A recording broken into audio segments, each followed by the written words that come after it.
number I know. So as I'm sitting there, I get a phone call, and the first thing that comes in my mind is, oh no, what have you got caught doing this time? And so I started running through my mind like, okay, I can't get in trouble for that. I can't get in trouble for that. That's not really bad. And then I realized it was Brother Pat. As he asked me to speak, he started listing off a bunch of topics about God's nature. Who is God? What are some of his characteristics? As he started going through, I was honest, and I was like, I'm just not smart enough to cover that one, or that one, or that one, or wow, this one, no. And then he got to God is holy, and I thought to myself, yes, I can do that one. Because let's be honest, if I were to give you an index card right now, and I was going to tell you, I want you to write the first attribute of God that comes to mind, what would it be? Probably some of us would say love. Some of us would say strength. Some of us would say power. But a lot of us would say, he's holy. He's holy. So I thought this was going to be, not too terrible. And so I sat down and I opened up my fancy little legal pad, because I realized a couple years ago that I had a Iron Man notebook that I used to preach out of, and I got so many comments for that. So I decided to be an adult and get a legal pad. And I wrote on the legal pad, God is holy. South Jackson, October, whatever the date is. And I started thinking, okay, so what is holy? What is holy? I couldn't come up with an answer. So I thought to myself, okay, so what does it mean to me that God is holy? And am I messing something up? Okay. What am I doing here? So anyway, I thought to myself, what does it mean to me that God is holy? I didn't have an answer. See, the concept of God being holy is something we all attest, it's something we all believe, but it's something that I think, if we think about it for any time at all, we don't quite understand. What does it mean that God is holy? A lot of us know the definition, well, it means that he's set apart. I think it's accurate. But I think a more accurate definition comes from the old Hebrew word that actually meant holy. Kodesh. Kodesh. Let's see if I can get this working here. Here we go. Kodesh. The word Kodesh means a lot of things, but its main definition is distinct or unique. So above all else, when I say God is holy, it means that he is distinct. He is unique. He is set apart, special, precious. God, above all else, is unlike anything else in all of creation. Okay, that sounds good. No, you're fine, you're fine. Is this on? Is this on? No, turn it on. Okay. Is this on? Oh, here we go. I can save my voice a little bit tonight. I was trying to figure out how I was going to explain to Gary McKnight and Brown tomorrow that my voice was gone. Well, see, I was preaching last night, got out of hand. But when you think of holy, for the rest of the lesson tonight, I want you to think of one word. Distinct. Unique. Because if you walk away from here and you tune out everything else I say, and you try to keep up, but I talk really fast because I'm from the north, and so you're like, I have no idea what that boy said. I want you to remember this. God is distinct. He is something that we can't relate to anything else. Last night was the big debate between Ralph Gilmore and Alex Rosenberg. A couple of us made that drive up last night, or I guess Monday afternoon, made the drive back this morning, so a little time. But last night, one of the big things that Ralph tried to keep saying was, God is unlike anything else in nature. Rosenberg kept saying, well, nature does this and nature does this, and what Ralph was trying to say is, no. God did this. Because God is stronger and more powerful in every way than anything else in creation. He is unique and distinct. Entirely and only God. So God is holy. God is holy. In the very beginning of time, we knew that. And we got to experience his distinction, his unique nature. In Genesis chapter 3, a very pretty passage to me, talks about how they used to walk together in the garden, God and man, hand in hand. That man got to experience the very nature of God face to face. communicate with me. After a long day of working in the garden, after planting trees and cutting trees and trying to make sure everything's growing right, Adam and Eve would sit down at the foot of God and talk. Talk with God. They got to experience firsthand what it means that God is distinct. They got to sit at the feet of the Creator and commune. But then, I think we all know what happens. I don't think I'm spoiling anything by saying that's not how the world works anymore. Because Eve and Adam ate of the tree. And sin entered into the world. And when sin entered, the game changed.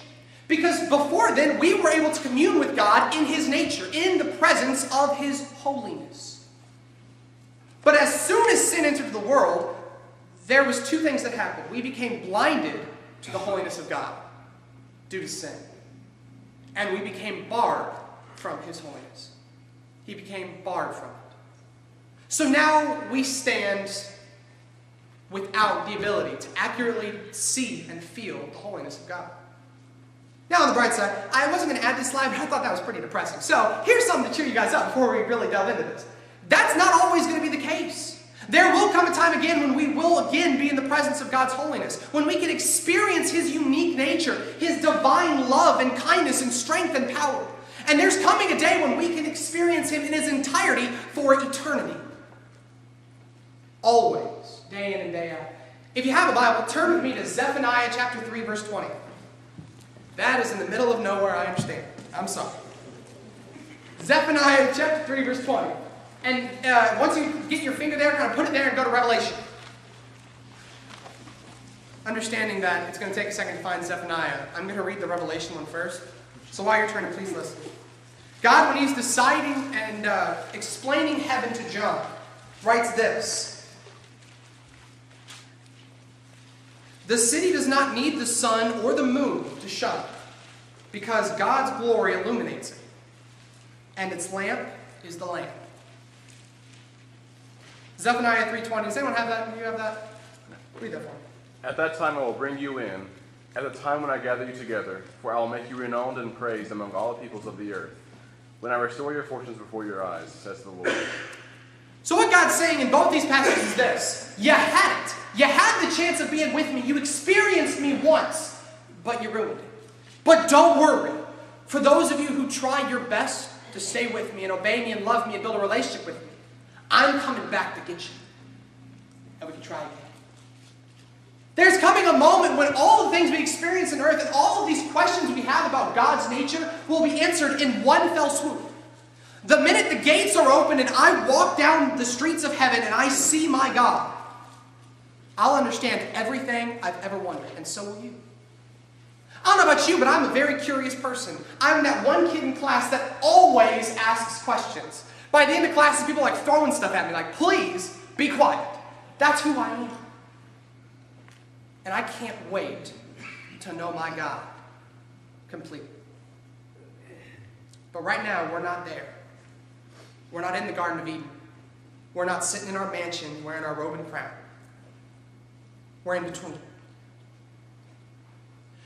I worked really hard to try to figure out a way that me, Bishop Darby, could try to relate some understanding of holiness.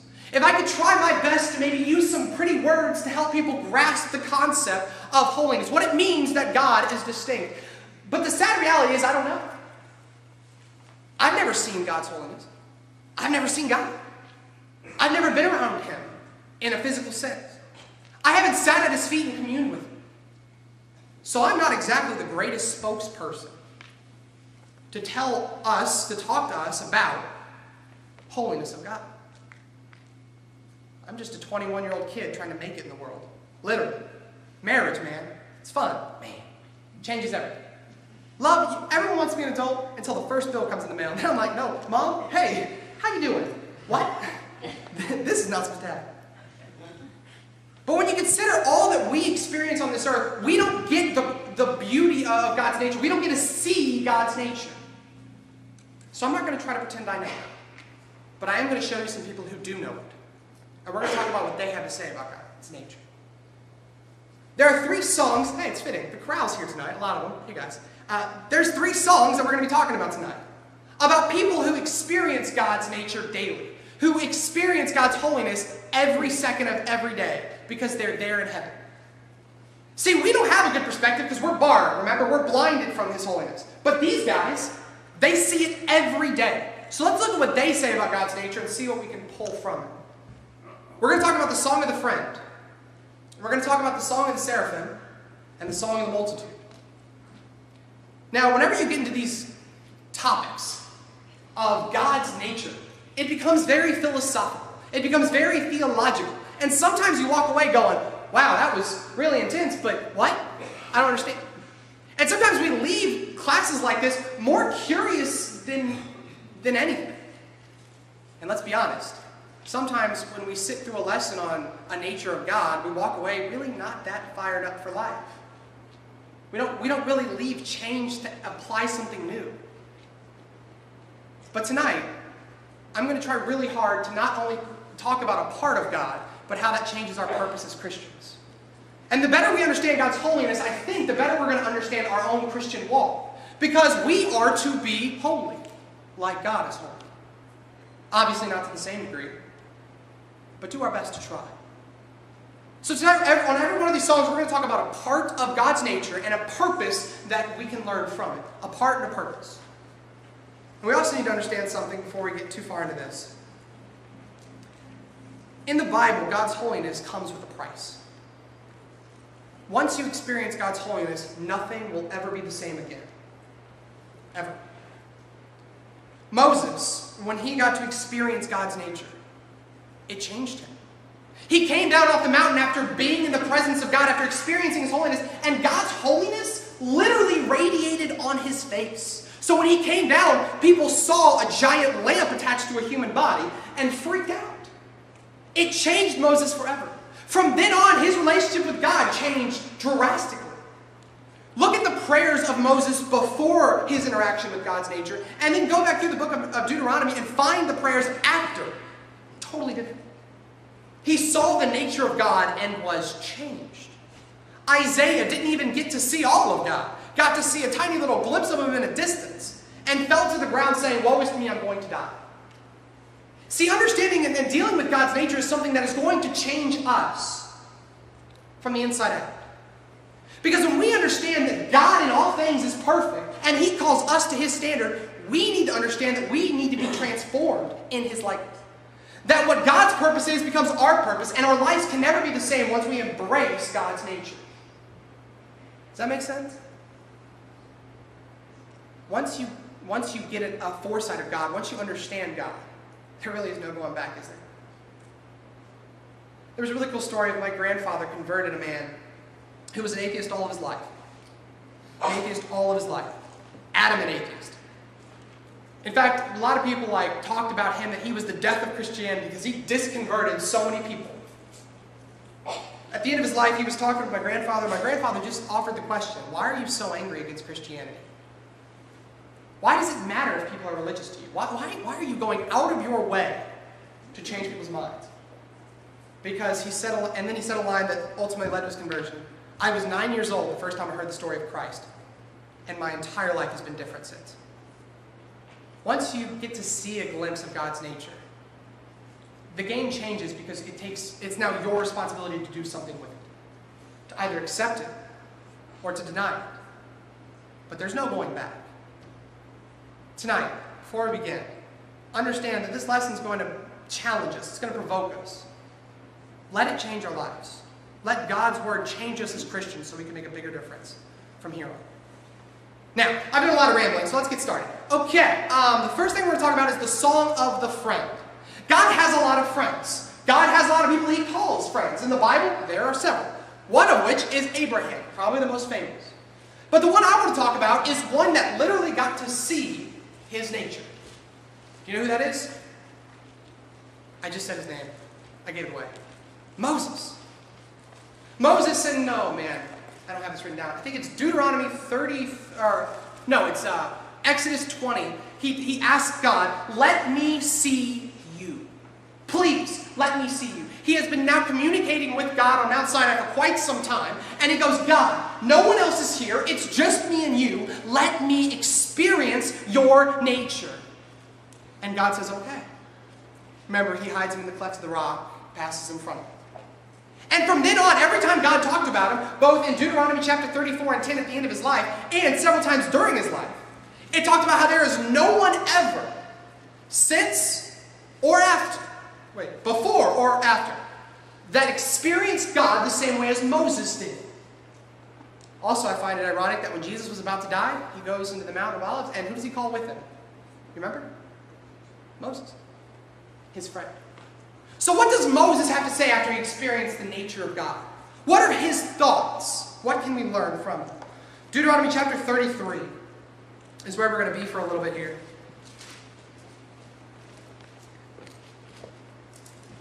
Let's start in verse 26. Can someone read that for me? Verses 26 through 29. There is none like unto the God of Jeshurun, who rides upon the heaven in thy help and in his excellency on the sky. The eternal God is thy refuge, and underneath are the everlasting arms. And he shall thrust out thy enemy before thee, and shall say, destroy them. Israel then shall dwell in the safety alone. The fountain of Jacob shall be upon the land of corn and wine, and also its heaven shall drop down dew. Happy art thou, O Israel, who is like unto thee, O people, saved by the Lord, the shield thy help, and who is the sword of thy excellency. And thine enemies shall be found liars unto thee, and thou shalt tread upon in high places. Okay. So what does this passage tell us? Out of all the things Moses could have chosen to talk about, out of all the ways he could have praised his God, after all the ways he could have conveyed to Israel his nature, you know what he chose to say? My God is holy because he has a distinct refuge. He has a distinct refuge. In Obadiah, God is talking to Edom, and he says a lot of very intense things, and one of the things he says is this: you can't run from evil. You can't run from hardship.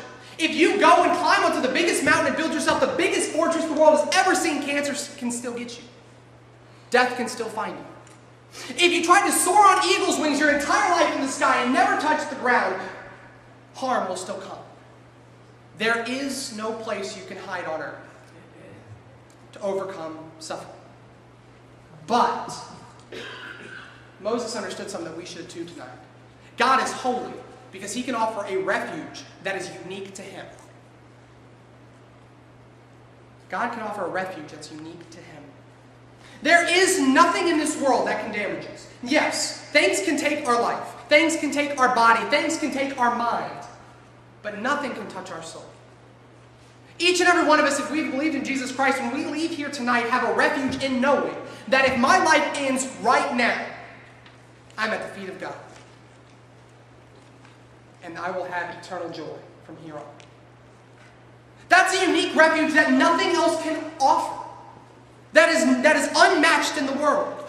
Find me something that can give you so much security to know that even death is nothing. Can you? Of course not.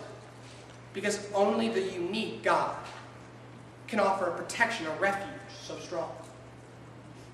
Beloved, I have something called the rider of the clouds. And there's a really pretty passage in this that God is described as the rider of the clouds.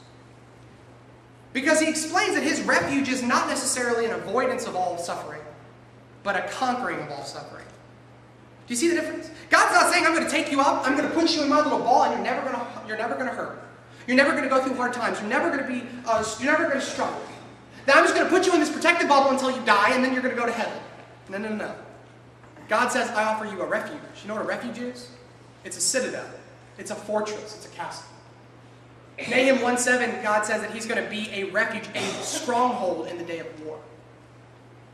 God's refuge says, when you're struggling in your life, don't do it alone. And don't try to fight evil alone. Come to me and I'll protect you. It says that you will lay on top of his arms. That he will coddle you. That he will wrap you and protect you from this evil. See, the fact of the matter is that we as Christians will suffer. But our holy and unique God has offered us a holy, unique opportunity to defeat whatever we're dealing with. To have faith and confidence that's unshaken by this world. I don't know about you. I'm 20, 21, 21. I'm 21, I promise. I've not experienced a lot of what a lot of people have. My parents just adopted 3 young boys, 2, 4, and 6. I was crazy.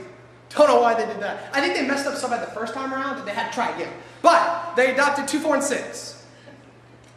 They were all abused. their entire life. The 6-year-old you can't even hold out of fear of getting hit. None of them want to take a bath because they're terrified of running water. I see a 2, 4, and 6-year-old that struggle every day with things I've never had to experience. But my mom told me a story about church the other day. And the 4-year-old was sitting in a Bible class. They were all sitting there talking about Jesus. And they say, they were going around, what's your favorite thing about Jesus? What's your favorite thing about Jesus? And some of the kids were saying cute things like, well, he makes me feel good, or he loves me, and all of them were very accurate. And then it gets to Daniel. You know what his response was? Because he loves me.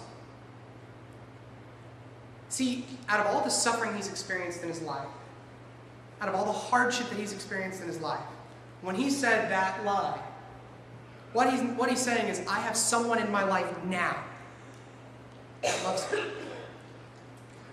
In this passage, it talks about his arm wrapping him up. It doesn't matter what you're going through in this life. God offers you a unique refuge. A unique refuge. He will hold you and love you until this life ends. What else can offer you that? Okay, so the second one, the seraphim. Now before we begin, I can't help it. I'm a nerd. I am. I know what he said. I always get made fun of after this. Everyone's talking about what they're going to do after college. Now I have this job lined up. I have this lined up. I'm like, I'm going right back because I love me some school. I can do. If they had a professional job where they paid you to take classes, I would do it. I love it. That's just who I am. People make fun of me all the time. It's whatever. But one of the things I love is the study of the Bible of things that no one ever talks about. The seraphim, definitely one of those things. They're terrifying. Read the description in Isaiah 6. I'll talk. You can ignore me and read. Isaiah 6, 1 through, let's just read until I stop talking. So, what you get out of the seraphim is this terrifyingly large angel. Terrifyingly large. So much so that Isaiah, seeing the seraphim, gets just a glimpse of God's nature and falls to the ground saying, woe is me, I'm going to die. That's horrifying. That is something that I don't think any of us can quite comprehend. I'm telling you what, as soon as I walk into heaven, I want to see Peter and Paul and all the guys. I don't want to see any seraphim for a little bit. It's going to take me a little bit to get my feet wet. You know what I mean? I don't think I can handle it. That's terrifying. And in this moment, the seraphim, who is so powerful, so unique that Isaiah is terrified for his life, begin to sing a song about how they are nothing in comparison to God. If there was ever an object lesson that Isaiah could have heard to understand just how great God is, it's this. As he's looking at this angel holding, whatever he's holding, I think it's in this, he has 6 wings covering 2 of his face, so Isaiah couldn't even see his face. And as he's going through all this, we see the Lord on one end that they're covering because obviously you can't see the Lord. And in this image that he's beholding, he realizes his own smallness. What do the seraphim sing when they talk about their God? The God they protect every day. Verse 3. Holy, holy, holy is the Lord of hosts. His glory fills the earth. Holy, holy, holy is the Lord of hosts. Why is God holy? God is holy because he has a power that is distinct, that is unmatched and unparalleled. Even the seraphim fall at his feet. In this, the word there, the Lord of hosts, I never had any idea what that meant until Justin Rogers taught a Hebrew class that I was in. And let's be honest, I understood very little of Hebrew 1. But one thing I do remember is when he got to the part, Lord of hosts. You know what that means? Lord or Yahweh who commands armies. That's intense. You know why that's intense to me? Because Isaiah here is saying how many? Just seraphim. Just seraphim, so the plural. However many seraphim he saw, when they said, Lord God Almighty, Yahweh, the one who holds an army of us, that's terrifying. God is so powerful that even these seraphim fall at his feet and worship him. That's amazing to me. Not only that, but he has an army under his control. As a side note, I'm not going to tangent because I don't have time to tangent. Think about the cross for a second. God, the Lord who commands armies, has an army of these seraphim that he could have at any moment, but he didn't. The power of God is unmatched. The power of God is unbelievable. I sometimes laugh when I read Habakkuk 1. When Habakkuk is sitting there and he says, "Oh Lord, how long will you not listen to me? How long do I cry out and you don't respond?" And God is sitting there on his throne, surrounded by his legions of seraphim going, "I'm right here. Just ask, and I'll be there." God is so powerful, so uniquely powerful, that it's a part of his nature. It's what makes him holy. There is nothing that can compare to him. For thousands of years, demons and angels and us have tried to rebel against him. And he is consistently victorious. Do you think that's by chance? The Greeks, the Persians, the Assyrians, all of which that he talks about in the Old Testament, would fall, but God wouldn't. God has power. Unmatched power. Let's be honest, this isn't news. Most of us are in this room because we believe in a God who's all-powerful. So what does that mean for us? At the end of this song that they sing, he says, "His glory fills the earth." His glory fills the earth. See, God is so powerful, God is so holy, God is so innately distinct that heaven can't confine him. That on earth, his glory is spilling over the gates and falling into our laps. Sometimes we don't even see that. Have you ever been to the Grand Canyon?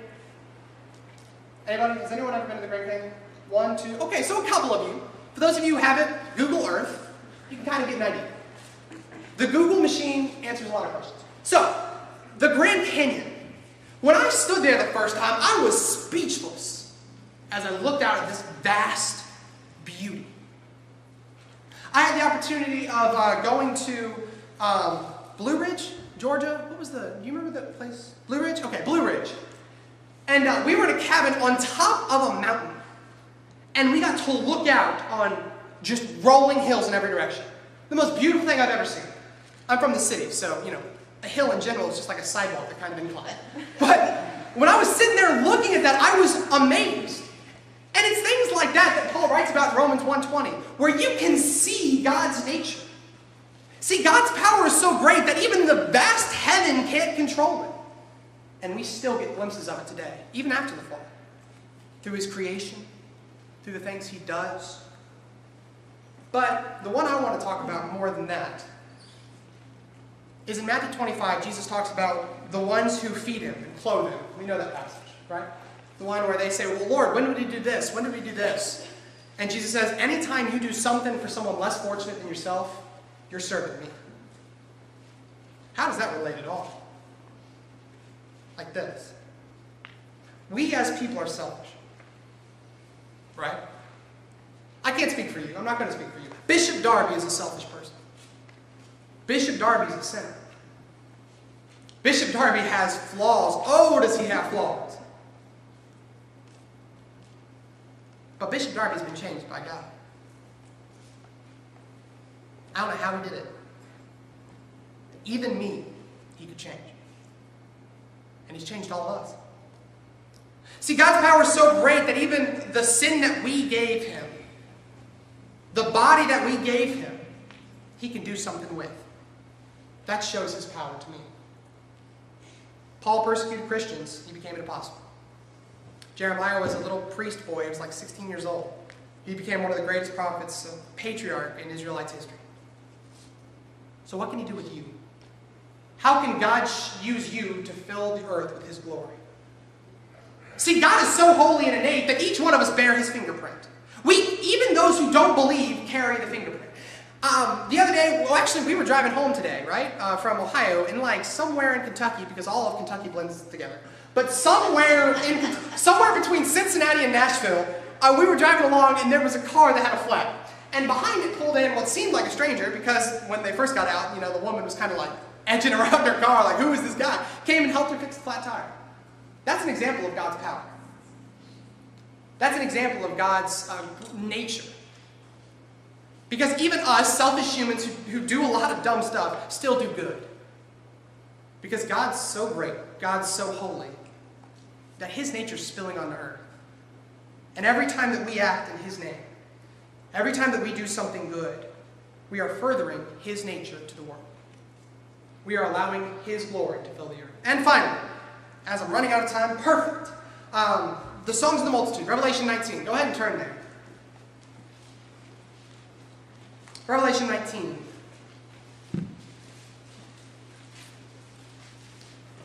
Five through 8. A voice came from the throne saying, "Praise our God, all you his servants, you who fear him, both great and small." And then he goes through. Hallelujah, because our Lord God, the Almighty, has begun to rule. Let us be glad, rejoice, and give him glory, because the marriage of the Lamb has come, and his wife has prepared herself. She was permitted to wear the fine linen, bright and pure. What else makes God holy? Tonight we talked about two things, this is the third, that makes God holy. The first, you remember? I know it was a long time ago. But God is holy. God is distinct because of his refuge. Because he can do something for us that no one else can. Give us security from death. Second, we talked about how God is holy because of his power. There is an unmatched power to Yahweh. And I want to end on this. God is holy, distinct, because he can do the unthinkable. He can wash you clean. He can make you whole. Bright, clean, and pure. Zechariah chapter 3. You don't have to turn there. I'm going to turn there, but you don't have to turn there. If you want to turn there, you can turn there. Zechariah 3. Joshua the high priest is on trial. The trial that he's on is a little more dangerous. He's what this looks to be a prophecy of Judgment Day. Joshua the high priest is standing there before the devil, Satan. And Satan begins by throwing accusations at him. As you set the scene, think about this. Joshua the high priest is standing on the stool. And the devil is going, "Well, Joshua, you were a coward because you didn't want to rebuild the temple. Well, Joshua, you were scared because you didn't want to do what God asked. You were fearful. You were selfish. You were a sinner." And as he's talking, his garments begin to turn black from all the sin that he's committed. And as it's going on, the devil is just unloading everything that he's done. And what's worse is Joshua knows he's right. There's nothing he can do except stand there in front of the multitudes, in front of Yahweh, and take it. That is, until the angel of the Lord, who we later find out through Messianic prophecy is Jesus, reaches down and says, "I rebuke you, Satan. Do you not know this is one that I have plucked from the fire?" And then he dressed Joshua white as snow. I think out of all the things we talked about tonight, this is the one that, to me, feels the most important. Because God is all-powerful, and God is a refuge, but he utilizes both of those to forgive us. Not only does he have the power to overcome our past and our baggage, but he has the potential to take our baggage and throw it away and give him a home. Give us a home with him. Tonight I want us to end with a little bit of self-evaluation. What baggage do we carry tonight? What sin do we have? What thing do we struggle with? And if someone is sitting here right now saying, "Well, I don't struggle with anything," be honest with yourself. Because you do. We all do. Paul, the great apostle, as he is towards the end of his life, writes that famous line. "The thing I want to do, I don't do. The thing I don't want to do, now that I keep doing. Why can't I get this right?" That's the Bishop Darby paraphrase. You're not going to find that there. What are we struggling with today? What is our baggage? What is the sin that you don't think anyone knows about? What is the fear that you just can't let go of? If you don't learn anything else, remember that God is distinct. And also remember, God loves you. The most effective way God shows his holiness is in interacting with us. Because for me, I was baptized when I was 10 years old, and I was rebaptized a couple years later because I didn't quite understand what I was doing. You know, I've done a lot of bad things in my life. I think we all have. I think all of us feel like Joshua the high priest, with our garments black. Even some of us maybe right now, as we come into this room, bear with us the baggage of sin or temptation, the baggage of hardship, the baggage of fear or doubt. Remember that God is holy, that God is powerful, that God is a refuge. There is no one like God because God is distinct and unique. No one else will love you the same way. No one else will cherish you the same way. And no one else can save you like our God, who is whole.